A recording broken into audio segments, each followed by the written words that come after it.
Hello, hello, my friends. AmyR here with Prairie Paper and Ink. Welcome back to my face and my card making space. And a new Halloween video that I'm super excited. Pretty Pink Posh, their August release went live this week. And today's video is part of a blog hop to share inspiration, all the things. I will have info about that, specifically like the hop, etc., in my blog post. That'll be linked directly below the video. Definitely worth checking out because there's like multiple days of blog hops. I will have more videos coming. I am just touching the surface of this release. It's amazing. It's pretty much all Halloween and love it. Love it. Love it. I have been just like so excited. So many things. There is a new mug editions set for those that aren't aware. I have done many videos using the Pretty Pink Posh mug sets and the editions. There is a new Halloween one. It's coming. That is not today's video. Just, I can only do so much. I'm literally like so excited. But today's video, it's a shaker that also glows in the dark. And I did a little bit of hot foiling with white glimmer foil. I used white glimmer foil recently, and I had a lot of people asking about it because they'd never seen white foil before. Spellbinders has pretty much every color imaginable for the glimmer hot foil system. And yeah, I had bought a pack that has white and black, and I will have a link to it with all the supplies. And it's fun. I used it, and again, I've used it a few times. I used it on a recent video on craft.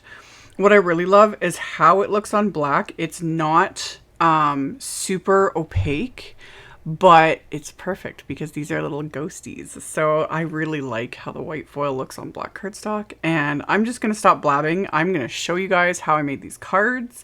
And if you stay tuned to the very end, I will also show the image of them glowing in the dark because it's fun. So keep watching and I will show you guys how I made them. Okay, so my first step with these cards was to create the backgrounds. So I pulled out my Waffle Flower grip mat, my big one, to hold my cardstock and stencils in place. And I'm using Neenah Desert Storm cardstock.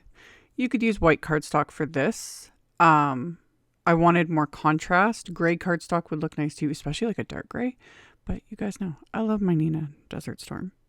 So I have the new Pretty Pink Posh Mummy Wrap stencil over the cardstock, and I was using Lost Shadow Distress Oxide ink and one of my Picket Fence paper pouncers. I specifically went with the paper pouncers for this because this stencil has a lot of kind of finer detail and larger open areas, so I didn't want those to move if I used a brush. So pouncers for the win. And you could use just the Lost Shadow, like Distress Oxide ink. That's great. It sits on top. It looks great. But as I was doing it, I was like, oh, what if I put like white pigment ink on top of this? Like just cause. So I've stenciled both my backgrounds so far using just the Lost Shadow Distress Oxide ink. Wiped off my grip mat, wiped off the stencil because I don't want to get any of this ink picked up onto my white pigment ink pad. And I'm using just my Simon Says Stamp white pigment ink and my white paper pouncer. And at first, like, I was gonna do more of like a kind of almost like a blended look, but then I was like, no, I'm just gonna completely cover this. And again, you could skip using the Lost Shadow Distress Oxide ink and use just white pigment ink, but I like the kind of gray undertone this gives, and you'll see I'll show it next to the first one without any white pigment ink, and it really brightens it up having the white pigment ink. So that's me just kind of explaining the madness because I do all sorts of random things in this video, and there's a reason behind all of it. So anyway, I was very happy with how that looked, so I did it with the second one. Just lined up the stencil again, stuck it back down, and then pounced on all of that white pigment ink. Now, because I've got a layer of oxide ink and a layer of pigment ink, normally I would probably blast this with my heat tool to dry it, and just move on about my day because I don't have time. But I ended up creating these in a more than one like sort of session because I had a lot going on. So after I did this and then the splatter, I actually just let these air dry overnight. That's the best kind of thing to do when you want, pigment inks or just that sort of stuff to dry, only because that keeps everything flat. Because if you blast it with your heat tool, like I normally, it curls up, which isn't the end of the world, but it can get annoying. So anyway, after I stenciled the backgrounds, I put them in my splat box and I added 2 kinds of splatter. This is also why I specifically went with a darker base, like either the Desert Storm like I used or a dark gray would look nice, because that makes the white splatter stand out even more. And this time for my white splatter, I just used Picket Fence Distress Paint and my little fan brush, splattered that, and then my favorite go-to of all time splatter for black is Black Soot Distress Paint. And like I always say, distress paints are permanent when they're dry, so as soon as you're done working with them, wash your brushes, etc., because otherwise it's done for. So I splattered the backgrounds with that, cleaned off my brush, wiped off my palette, etc., and then let those backgrounds just dry overnight. So then when I came back to everything, I'm now going to start doing die cutting, and I'm using the Pretty Pink Posh Ghost Shaker dies. So it's got the biggest one is like the full ghost shape, and then if you use this interior piece, it creates just a little frame or a little outline. So they come attached along with like the other dies attached, but I snipped everything apart because I'm going to use everything in more than one way. So I just used washi tape to keep those 2 dies like properly spaced apart, and then I die cut what will be the outlines for my little ghosties from white cardstock, and I'll end up doing this twice because again, 2 cards, why not? And then my next step is I took some vellum, and I'm going to run this vellum through my little Xyron 3-inch machine, and this will just apply adhesive to the back of this. These little vellum ghosties, I'm die cutting them now. They're going to be used way later in the video. Those will go on the insides of the cards. But when it comes to vellum, either you need to be creative with hiding the adhesive or completely cover the back with adhesive, which is where the Xyron comes in very handy. So I've got 2 pieces of vellum, and then I also just took a little scrap of black cardstock and ran that through as well, because that I'm going to use to die cut. There's that little funny shaped wafer die there kind of at the top of the screen that's going to die cut the little eyes and mouth for all these little ghosties. And I was like, I'm just going to have adhesive on the back of the black cardstock before I even die cut it, because this will save me the hassle of, using liquid adhesive and die cutting these little finicky pieces. So after I've got everything coated with that Xyron adhesive, so basically these pieces are just like big stickers, I'm going to die cut the vellum with just the outline. So it'll just die cut the whole little ghost. And then the black cardstock, I just keep running it through with these little detail pieces for the eyes and the mouth. And all of this I'm just doing in my little Empress Mini. So this is also why I'm doing this all at once, because I keep this like more off to the side, kind of out of the way. And then when I'm using it on camera, obviously it's like right in my workspace. So yeah, do everything at once so that I can move all this out of the way. So I'm going to die cut my little ghosties from the vellum, and then the faces from that black cardstock. And then to be able to make a shaker, I need acetate. So this is just some Simon Says stamp acetate, and it has this tissue paper that comes in the packaging, like just to kind of separate the pieces of acetate.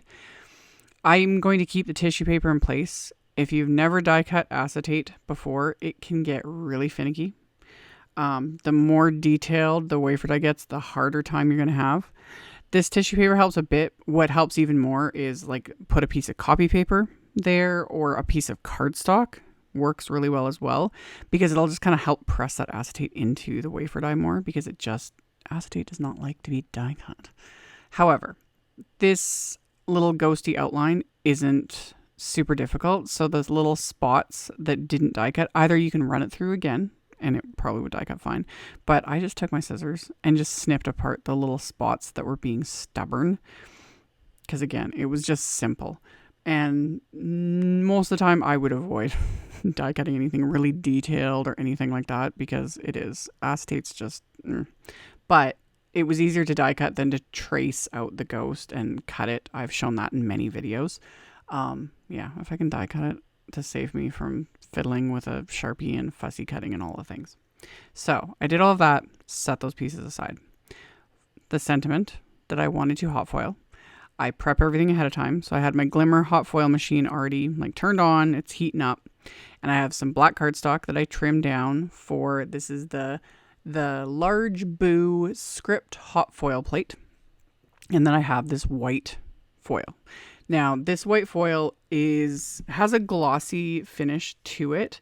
However, on darker cardstock, it doesn't translate as glossy. It's more, I would just matte in a sense. And I'm only saying that just in case people like expect a very different look, but it depends on what you use it on. I need to use it on white cardstock too, because I'm curious. Like some of the like background patterns I think would be really fun. Those big, full A2 pattern hot foil plates with white hot foil on white cardstock might be something kind of fun. Ideas for a different day. Anyway, I prep everything ahead of time. And I've shown this many times. This little method seems to work. This is like my go-to holy grail method with hot foiling. So I get everything trimmed down. I've got my foil trimmed down and I got my cardstock. And I take the foil and I just use little tiny pieces of Spellbinders tape and I tape it to the cardstock with the pretty side of the foil, so in this case the shiny side, facing up. And then the hot foil plate, it's always the proper side of it facing the foil and the cardstock. And I'm going to tape that in place as well. So everything's taped in place so nothing can shift or move when I run it through the machine. And this just seems to work for me. So I've got it taped into place. Like I said, I got my Glimmer hot foil machine is heating up. Press the timer, put the hot foil plate and the cardstock and the foil on there. Press the timer button. That runs for about a minute till it's heated up. And then I very, very slowly run this through my Platinum 6 die cutting machine. The Glimmer hot foil machine adds the heat. The die cutting machine adds the pressure to press that foil into the cardstock. And then I just got to remove the plate and the foil. And it was perfection. And it just made me happy. And I tried to show it on camera, but it is like letterpress as well. Speaking of which, I have my letterpress machine that I ordered. It's sitting. Videos will be coming. I'm so excited for that. I would really, really appreciate more hours in the day. Thanks. Okay. That would be wonderful. Anyway, repeated the process with the second piece. So taped, I just kept the tape on the plate, taped it to the foil and cardstock. Press the timer, let it run till it was done, which again, it's about a minute or so for it to, fully heat up. And then when the timer button goes solid green, that's when I run it through very slowly. This is sped up in editing, but very slowly through my machine to apply that pressure, remove everything, and marvel at the wonderfulness that is hot foiling, because I do love it.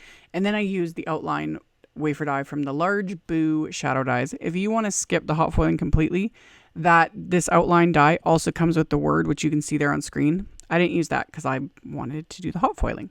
But yeah, you can use just the little word and die cut that from whatever color cardstock you want and adhere it to the outline and you're good to go. So I did the hot foiling because that's just what I love doing. I love the look of it. So I taped the outline in place to die cut this. Again, trying to get all the die cutting out of the way so that I can have space to do all the other things I planned on doing for these cards. It was a lot. Like, none of it's difficult. There was just multiple steps because I was like, I'm going to do, stenciling and splattering and hot foiling and die cutting and glow in the darking and shakers and all the things. So, glow in the dark. Glow in the dark embossing powder. There are multiple brands that make this. They all work the exact same. I have 2 of the 3. I'm not sure if I have to go through my stash again. There's this one, which is Lawn Fawn. There is Brutus Monroe glow in the dark embossing powder. And there's also Wow embossing powder that's glow in the dark. They all work the same. They're all amazing. And they're super fun. I've done many videos and it's generally Halloween videos that I do the glow in the dark because I love it. So all I did was I took that outline that I die cut at the beginning of the little ghost and I pressed clear embossing ink onto it, and then I poured that glow in the dark embossing powder onto this using I just use a coffee filter to catch the excess because I'll funnel that back in the container when I'm done. And then I melt it with my heat tool. And do not be fooled by the camera angle.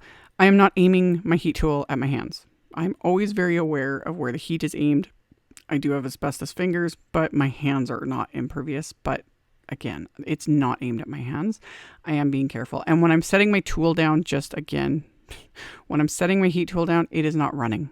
I can't kind of stress that enough. This tool is like industrial, heat levels. Always be very aware with this. I keep mine unplugged when I'm not using it. And see right there, it like nearly fell off my desk. I always keep it off, all the things. Just, yeah, it just is what it is. I've also shown in other videos sometimes when I'm doing things like this, I'll sometimes hold the die cut with like reverse tweezers. I'll make a little handle with cardstock, different things like that. With this, it was just easier to do it the way I'm doing it. And after I did one layer, I added a second layer, more so to smooth it out. It doesn't overly matter. It's not like the more layers you add, the more it's going to glow. Kind of, but not really. I just add a second layer because it gives smoother results, after it's melted. And I didn't want to add any extra layers because I still wanted that stitching detail, which still shows, and you can see it in the photos, I think, at the end. But I did this twice. So to both of these little outline ghosties. So they're coated with this glow in the dark embossing powder. Now to adhere the acetate piece that I had die cut, I'm going to use Glossy Accents. I've said this before. I do not like using liquid adhesives when I'm dealing with acetate, packaging, that sort of a thing. But this is another time where the Glossy Accents comes in handy because like the curved edges of this outline, it would take way longer for me to use, score tape, etc. to cover the back of this. And yes, I could have run it through my Xyron as well, but because of that stitching detail, it makes adhesive like that a little bit more difficult. You can still do it, but I was thinking ahead.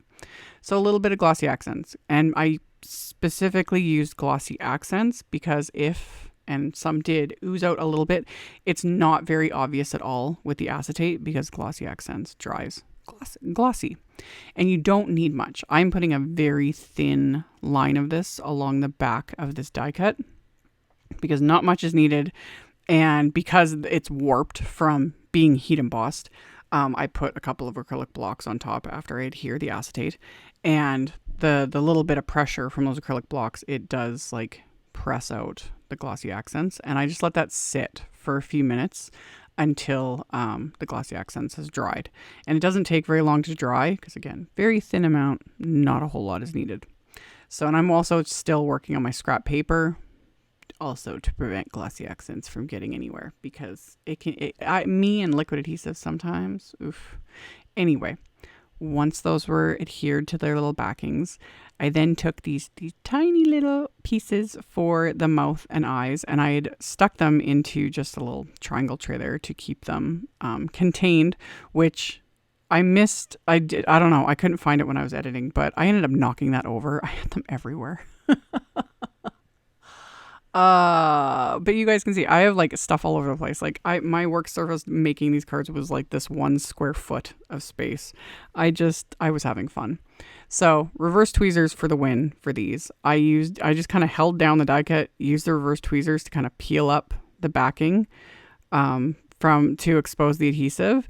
And then that way I'm able to kind of shimmy these into place. The nice thing with this is until you press it down, they're not fully adhered. So I could like move the little pieces around to make sure, things were centered the way I wanted them to be. And this one part, like this whole time I've been talking with me fiddling with the eyes and the little face, is in real time. So really, it didn't take that long, honestly, but this was, I think the most finicky part was just getting those centered, and then it was worth it. They were so cute. So then to make them shakers, you need foam tape. And this is where thin foam strips come in super handy. And I've got the Waffle Flower ones, and this time I'm using the thickest ones. Normally when you guys see me use the Waffle Flower foam strips, I'm using the thinner ones that don't have as much dimension, but I want shakers. So I'm using the thicker ones. These are about 1/4 inch thick, something like that. 1/8. a quarter. I think it's a quarter. Maybe an eighth of an inch. If you want them to be taller, you can double up the foam tape. My brain is just, it's been a long day. So I'm not doing math tonight. No, just, we're not going to do that. Anyway, if you want thicker, or more space for your shaker bits, you can always double up on the foam tape. I don't often do that. It just makes things way more bulky, but it depends on the occasion. It depends on the card, but I found that this was more than enough. And then for the actual, because all I wanted was for the actual shaker bits to move around. And these are the new Ghostly Friends clay confetti. They were perfect. So I poured the confetti first into these little shakers, as you could see. I was more just to see, kind of give myself a little visual. And it's like, okay, this is as many as I want. And then I just poured them out onto the card front because I wanted to be able to center my little ghosty where I wanted it versus pressing the background onto that ghost upside down and just, you get what you get and you don't get upset. Sometimes that works, but I wanted a little more control of where this was placed. So I just dumped those right onto the card front, centered them up, so that they're not sticking out where the adhesive needs to go. And then I just pop that little ghosty into place. And then I've got little ghost shaker cards. Seriously. They're so fun. So then, needed to do the insides of my cards. My card bases are going to be top folding A2 white note cards. I'm going to use the Mummy Wrap stencil again. This time I'm going to use Lost Shadow Distress ink, not the Oxide, for reasons. The reason being is this stencil has a lot of area. If it was like just tiny little fine lines, I would use the Oxide ink. It would have been fine. But this covers there's a lot of ink going down. And I have found that if there's a lot of Oxide ink, depending on what I'm doing on the inside of the card, pigment inks, those sorts of things that sit more on the cardstock, it's a lot more difficult to write over, writing to the recipient. And yeah, a gel pen works pretty well over Oxide ink, but it's just annoying. And if I can avoid it, I will. So that's my reasoning for using regular Distress ink on the inside of the card. So, yeah, that's why. So I just pounced on that Distress ink in Lost Shadow onto the inside of the cards. And then I had used Post-it tape to mask off where the fold line was. And then for my little companion sentiment on the front and the sentiment on the inside, I'm using the little Sentiment Strips Halloween. This little mini set. There's a bunch of cute little sentiments in there. And I stamped the sentiments directly onto the card fronts, which, yeah, I was like, if it doesn't work or if I mess it up, because that does happen, I'm like, I would just stamp them onto separate pieces of cardstock, trim them down and adhere them on top. So I wasn't I wasn't taking a huge risk. Same with the inside. I was like, if I mess it up, I'll stamp it separately, either heat emboss it or just stamp it separately and die cut it or trim it down and adhere it. It's not a big deal. So did the same thing on the inside of the card. I just stamped the sentiment directly. I wasn't sure at first what if I was going to have the ghost kind of off the edge, not taking up as much space, but I was like, he's so cute. And the little wavy bottom to him, I was like, I can't cut that off. It's too adorable. So he's going to take up most of the inside. I don't care. I will either write around it or I'll write right on him. Again, a good gel pen works fine. You'll just need to let it dry a little bit longer because vellum. And he's just cute. And I've mentioned this before with vellum, when you add adhesive all over the back, like Xyron or liquid or anything, it makes it less opaque, a little more transparent, as you can see here, which was perfect for a little ghost. So he's just the cutest little thing ever. And I used those little black pieces that I die cut extras of for his face on the inside as well. And then as another extra little element to add texture, I had trimmed down these backgrounds before I adhered the ghosts and stamped the sentiment. And I trimmed down some black cardstock to be slightly larger. Could have just left it as this. It just frames it up real nice. But I decided to rough up the black cardstock as well using just the edge of my scissors. I've also shown in videos using just my fingernails for that. I can't do that, at least not right now. I've done some damage to my index fingernail and my thumbnail on my dominant hand because yeah, assembling furniture and doing some, you know, yard work and chores and different things, I've lifted them quite a bit, but the nail polish at least keeps them looking pretty. So just use the edge of my scissors to rough up these edges of the black cardstock. And yeah, there is a tool, and I always forget the name of it. Tim Holtz has it. It's a circular, it's basically technically a thread cutting tool, but it works also in the exact same way to rough up the edges of cardstock. And I have it. And I say this every time I do this, that I have it. I keep meaning to pull it out and then I forget about it. But yeah, that it exists. And yeah, scissors also work. And like I said, fingernails too. But after I roughed up that cardstock, off camera, I ended up running a couple scraps of black cardstock through my Xyron to add the adhesive. And I die cut it. There was this little wafer die in the Halloween Mug Editions die set that I mentioned at the beginning of the video. And yeah, I die cut just these little spiders with that little wafer die just to add a little extra embellishment to these cards. So I stuck a couple on the outside, and then I stuck one each on the inside, like little ghost and his little spider buddy. Stuck that to the inside of the card as well. And then to pop up this heat hot foiled sentiment, I just used some black foam tape, the same thickness as what I used for the shaker. I used this Waffle Flower black foam tape just to pop this up because parts of it are going to go over top of the little ghost. So they needed to be kind of the same height. So I stuck that on the back of the sentiment, peeled off that backing, and then popped this into place. And I did that for both of these cards. And then adhered the card fronts to the card bases, and that's going to finish them off. So I've got these adorable little shakers, you know, that make the noise. And like I said, I was able to get, because sometimes it's really difficult to get pictures of things in the dark. I only have like a couple spots in my house, one of which is our little powder room that doesn't have a window, you know, any light when the door is closed. So I was able to get, you just like shine your flashlight or put the ghost under a really bright light and it like activates the glow in the dark properties. And then yeah, took it in there, was able to get a couple pics with my phone, and yeah, I will show that here in a second and you guys can see them glow in the dark. They're so fun. So like I said earlier, I will have a link below the video to my blog post. I will have a supply list. I'll link to all the supplies I used. You can check that out below if you are interested. Thank you all so much for watching. Thumbs upping, commenting, subscribe if you haven't. I'd love to have you. And I'll see you very soon in the next video. Bye.